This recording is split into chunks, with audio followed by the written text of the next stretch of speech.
Bacaan dari nubuat Sefanya.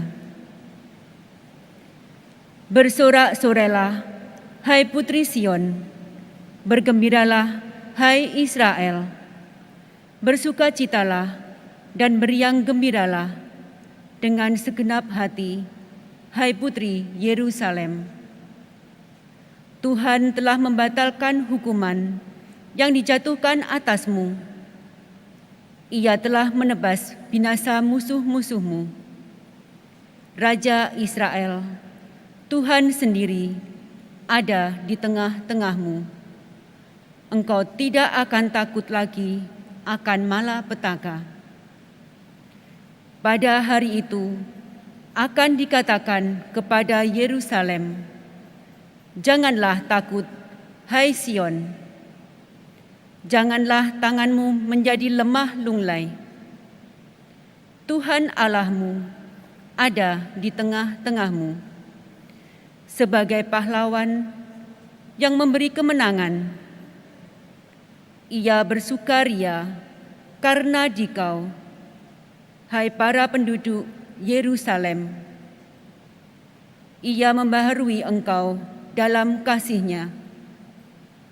Ia akan bersorak gembira karena engkau, seperti pada hari pertemuan raya. Demikianlah sabda Tuhan.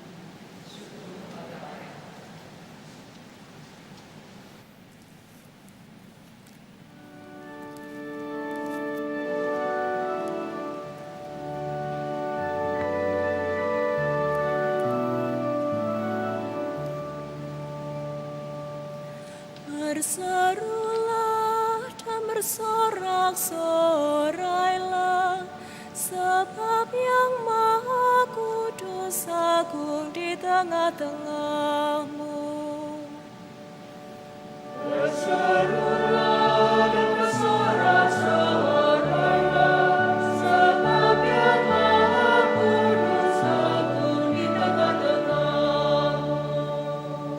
Sungguh Allah itu keselamatanku. Aku percaya dengan tidak gemetar. Sebab Tuhan Allah itu kekuatan dan mazmurku. Ia telah menjadi keselamatanku. Maka kamu akan menimba air dengan kegirangan dari mata air keselamatan. Berserulah dan bersorak-sorailah, sebab Yang Maha Kudus agung di tengah-tengahmu. Bersyukurlah kepada Tuhan, panggillah nama-Nya. Beritahukanlah karya-Nya di antara bangsa-bangsa. Masyurkanlah bahwa nama-Nya tinggi luhur. Berserulah dan bersorak-sorailah, sebab Yang Maha Kudus agung di tengah-tengahmu. Bermazmurlah bagi Tuhan, sebab mulialah karya-Nya. Baiklah hal ini diketahui di seluruh bumi. Berserulah dan bersorak-sorailah, hai penduduk Sion, sebab Yang Maha Kudus Allah Israel agung di tengah-tengahmu. Berserulah dan bersorak-sorailah, sebab Yang Maha Kudus agung di tengah-tengahmu.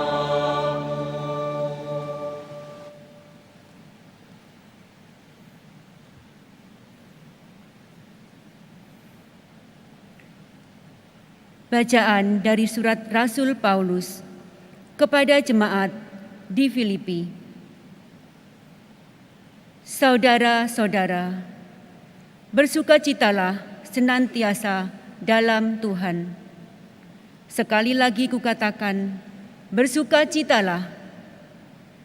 Hendaklah kebaikan hatimu diketahui semua orang. Tuhan sudah dekat.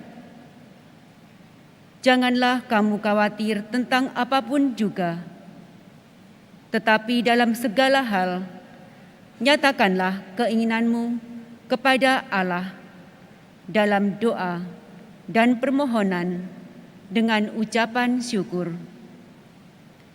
Maka damai sejahtera Allah yang melampaui segala akal akan memelihara hati dan pemikiranmu dalam Kristus Yesus. Demikianlah sabda Tuhan. Syukur kepada Allah.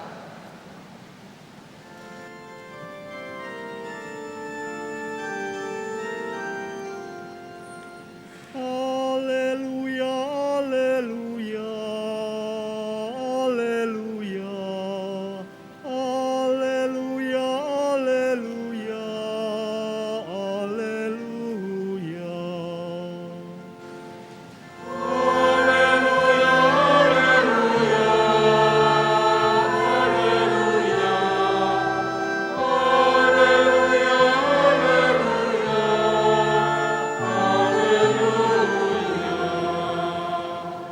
Roh Tuhan Allah ada padaku. Ia telah mengutus aku untuk menyampaikan kabar baik kepada orang-orang miskin.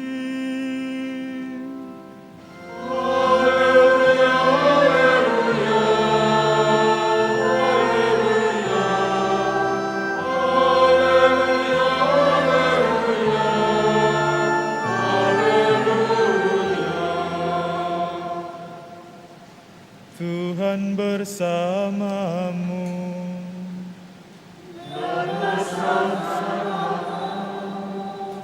Inilah Injil suci menurut Lukas.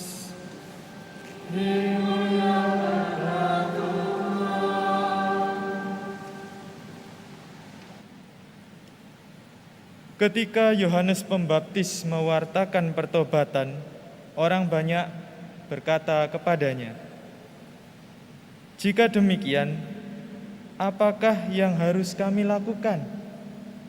Jawab Yohanes kepada mereka, "Siapa saja yang mempunyai 2 helai baju, hendaklah ia membaginya dengan yang tidak punya. Dan siapa saja yang mempunyai makanan, hendaklah ia berbuat demikian juga." Pada waktu itu, datang juga pemungut-pemungut cukai untuk dibaptis, dan mereka bertanya kepada Yohanes, "Guru, apa yang harus kami perbuat?" Jawab Yohanes, "Jangan menagih lebih banyak daripada yang telah ditentukan bagimu." Prajurit-prajurit juga bertanya kepadanya, "Dan kami, apakah yang harus kami lakukan?" Jawab Yohanes kepada mereka, "Jangan merampas, jangan memeras, dan cukupkanlah dirimu dengan gajimu." Tetapi karena orang banyak sedang menanti dan berharap, semuanya bertanya dalam hati tentang Yohanes, kalau-kalau ia adalah Mesias. Karena itu Yohanes menjawab dan berkata kepada semua orang itu, "Aku membaptis kamu dengan air, tetapi Dia yang lebih berkuasa daripadaku akan datang, dan membuka tali kasutnya pun aku tidak layak. Ia akan membaptis kamu dengan Roh Kudus dan dengan api. Alat penampi sudah di tangannya untuk membersihkan tempat pengirikannya dan untuk mengumpulkan gandumnya ke dalam lumbungnya. Tetapi sekam akan ia bakar dalam api yang tak terpadamkan."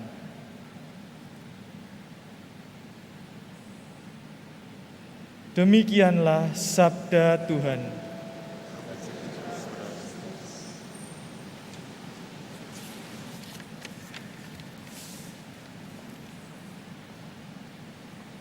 Saudara-saudari yang terkasih di dalam Kristus, Alkisah, ada seorang pembohong ulung di suatu desa. Sebut saja namanya Juan. Namanya adalah Juan. Nama lengkapnya Mbu Juan. Nah, dia sangat terkenal dalam berbohong sehingga seluruh warga desa itu menjulukinya sebagai raja pembohong. Nah, suatu hari dia jatuh sakit, kemudian hampir mati. Lalu ia segera memanggil teman-temannya dalam kondisi sakrat maut itu. Lalu berkata kepada mereka begini, "Aku sudah hampir mati. Aku punya peti berharga yang kupendam di belakang rumah. Kalian bisa memiliki isinya. Kali ini aku tidak bohong." Akhirnya si Juan pun mati.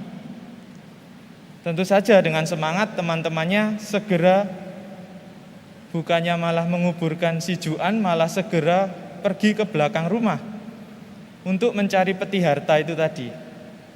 Dan ketika sudah digali, peti itu dibuka dan ternyata isinya hanya secarik kertas. Bertuliskan begini, "Ini adalah kebohonganku yang terakhir kali. Aku janji."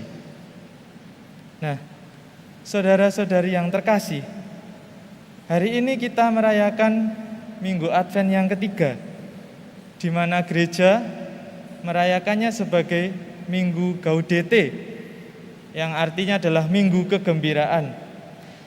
Maka kita perlu menyambut minggu ini juga dengan hati yang gembira. Namun kegembiraan itu tentu saja tidak hanya sekedar gembira-gembira biasa, tetapi gembira itu juga harus mampu membuat kita ikut berubah. Sebab kegembiraan sejati hanya bisa kita dapatkan jika kita berubah dari kebiasaan lama menjadi manusia baru, atau dengan kata lain kita bertobat. Nah, kisah Juan tadi mungkin bisa mewakili hidup kita sehari-hari. Mungkin kita di dalam hati sudah berkata, "Aku ingin bertobat, aku hendak bertobat." Nah, kerap kali sering berkata seperti itu. Tetapi kenyataannya sampai pada detik ini pun belum ada tanda-tanda pertobatan. Kita masih melakukan dosa atau kejahatan yang sama, bahkan diulang-ulang. Padahal pertobatan membutuhkan bukti nyata. Sebab tanda pertobatan sejati terlihat jelas dari buah-buah yang dihasilkannya. Dan hal ini ditegaskan kembali oleh Yohanes Pembaptis. Dalam bacaan Injil tadi kita mendengar bahwa orang-orang bertanya kepada Yohanes Pembaptis, "Apa yang harus aku perbuat? Apa yang harus kami perbuat setelah dibaptis? Setelah ini, apa yang harus aku perbuat?" Lalu Yohanes menjawab bahwa mereka harus menunjukkan kasih, sebagaimana kasih Allah sudah mengampuni mereka. Kepada pemungut cukai, Yohanes mengingatkan bahwa mereka harus bertanggung jawab dalam pekerjaan mereka. Sangat mudah bagi mereka, para pemungut cukai, untuk memperkaya diri sendiri dengan memeras, merampas, dan segala macam tadi. Godaan itu sangat besar, sehingga dengan menolak segala godaan itu, mereka membuktikan bahwa mereka sungguh-sungguh melakukan pertobatan. Kepada para prajurit, Yohanes juga berkata bahwa pertobatan itu harus dibuktikan, bukan dengan memanfaatkan kekuasaan yang mereka miliki dan demi kepentingan diri mereka sendiri. Sebab kita, orang Kristiani, orang Katolik, tidak mengenal prinsip aji mumpung. Mumpung aku berkuasa, aku akan memanfaatkan kekuasaan ini semauku. Bukan itu. Orang Kristiani bukan seperti itu. Tetapi orang Kristiani menggunakan kekuasaan, memanfaatkan kekuasaan sebagai kesempatan untuk menjadi berkat, kesempatan untuk melayani orang lain. Nah, peringatan keras ini dimaksudkan oleh Yohanes Pembaptis agar orang-orang itu sadar, agar kita ini menyadari bahwa jangan sampai ada kemunafikan di antara mereka yang sudah mengaku bertobat. Yohanes mengerti bahwa dirinya bukanlah Mesias, sehingga tidak berhak untuk menghukum orang berdosa. Namun, apabila Mesias datang, di tangannya itu sudah tersedia alat penampi. Untuk apa? Untuk menyaring mereka yang percaya dengan mereka yang tidak, mereka yang bertobat dan mereka yang tidak. Maka pertobatan yang main-main atau munafik justru kelak akan dihakimi secara tuntas oleh Tuhan Yesus, setuntas-tuntasnya, dan akan apa? Dicampakkan ke dalam api yang tak terpadamkan. Sungguh mengerikan. Tetapi memang Tuhan Yesus ingin supaya kita menyadari bahwa pertobatan adalah kunci penting untuk menyambut kedatangan Tuhan. Maka saudara-saudari yang terkasih, dalam bacaan kedua tadi Rasul Paulus berpesan, hendaklah kebaikan hatimu diketahui semua orang. Bukan berarti kita mau pamer-pamer begitu ya, sesuka hati, menunjukkan bahwa aku loh sudah berbuat baik. Aku sudah berbuat baik di mana-mana. Bukan seperti itu. Melainkan bahwa supaya kita ini sungguh-sungguh menyadari bahwa kita melakukan kebaikan.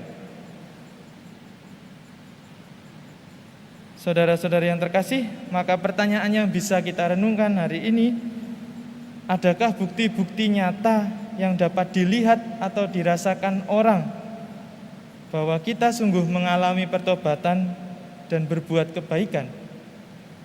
Dan paling minimal adalah dirasakan oleh diri sendiri.